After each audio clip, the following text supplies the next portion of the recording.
Wala guys, kami lang talaga dito at yung bahay namin guys ay nasa center pa ng bush guys. So tara, another more kilometers to go. No joke.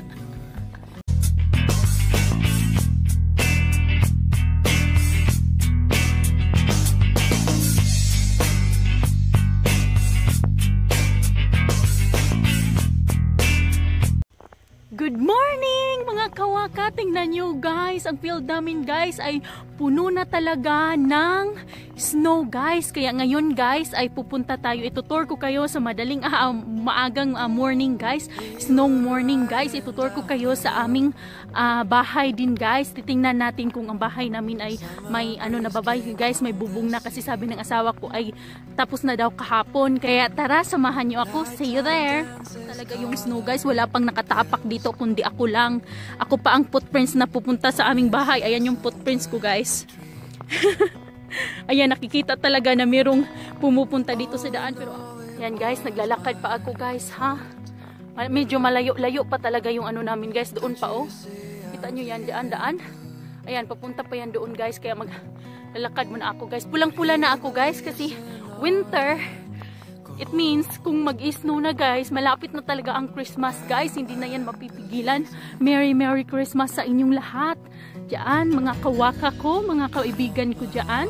Merry Merry Merry Christmas na sa inyo guys. Advance na yan guys. Kasi nga, nag-i-snow na talaga dito guys.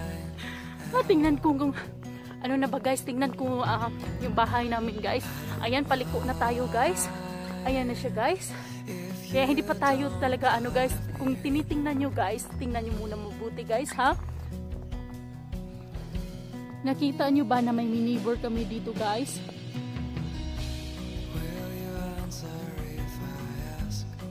Wala guys, kami lang talaga dito at yung bahay namin guys ay nasa center pa ng bush guys. So tara, another more kilometers to go. No joke. Ang hirap kaya guys kasi gusto talaga ng asawa ko nasa between ng bush. Ako naman okay lang naman sa akin kasi nasanay na ako guys. Mas maganda pag wala talagang yung peaceful talaga guys. Ayan na, kung nakikita nyo yan, may dozer dyan. Saan na ba yun? Op. Ayan siya. So malapit na tayo guys. So tara, lalakad pa ulit tayo guys. Maglalakad pa tayo. Mahinaw pala pero exercise din to guys pag umaga guys. Kaso nga lang hindi talaga ako lumalabas. Lumalabas lang ako guys kasi nga nag-promise ako sa inyo na ipakita yung bahay namin kahit kunti lang, ipasilip man lang. Tapos nag-i-snow din guys. So dito na ako guys, naglalakad guys sa snow guys. Kaya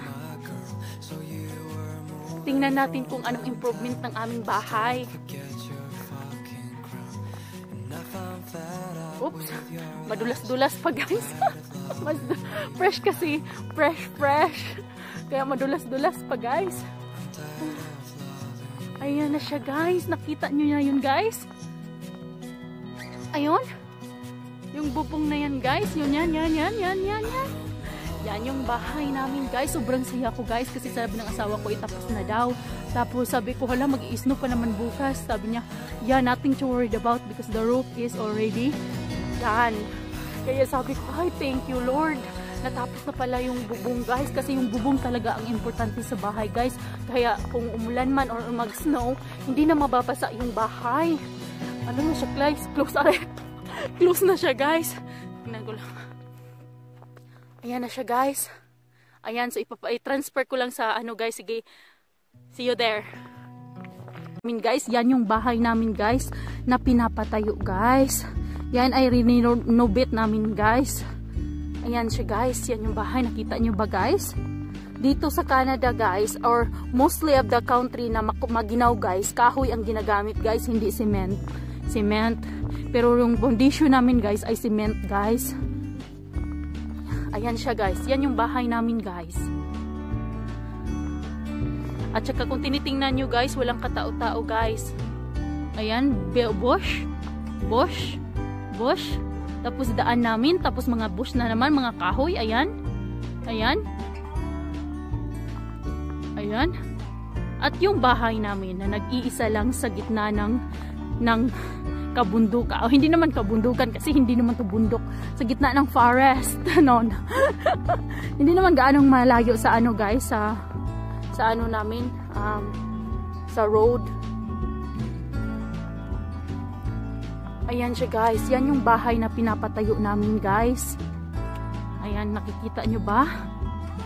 Yan yung guys, at may bubong na talaga guys. Gusto ko kasi may balcony ang bahay.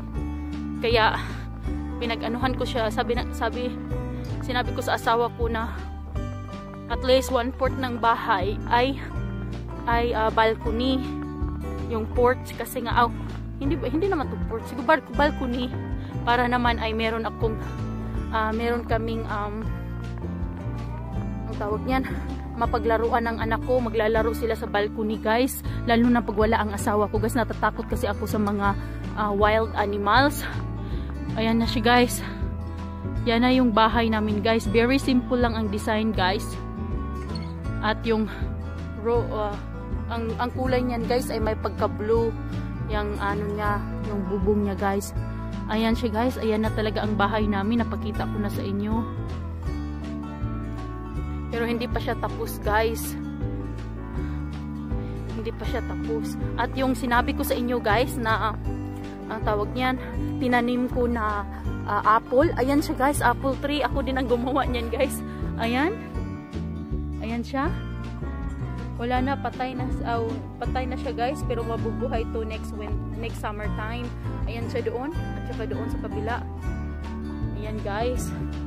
Nilagyan ko yan ng ganyan guys para hindi matapakan ng mga wild animals at hindi makakain. Kasi kinakain nila guys. Ayan na guys, tingnan nyo nung snow guys. Sobrang fresh ng snow guys. At aming bahay guys. Ayan, kung nakikita nyo na guys. Ito na yung kabuuhan ng aming bahay. Ayan siya sa gilid. Hindi pala makita kasi may hole pala namin. Ito na lang. Okay. Yung shade dyan guys, nilagay ng asawa ko yung mga ano guys, yung mga parts ng bahay para kung umulan hindi mababasa guys. Kaya ayan na siya talaga guys, yung bahay namin guys. Pero pababayaan namin to guys ngayong winter. Tapos tatapusin namin this summer again kasi nga nag-snow na siya guys.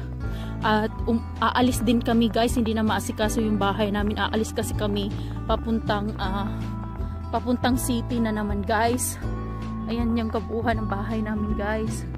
Hindi siya gaanong kalakihan guys, pero okay na sa amin kasi 4 kami. 3 bedrooms guys, 2 washroom, and big living room and a kitchen, open concept design.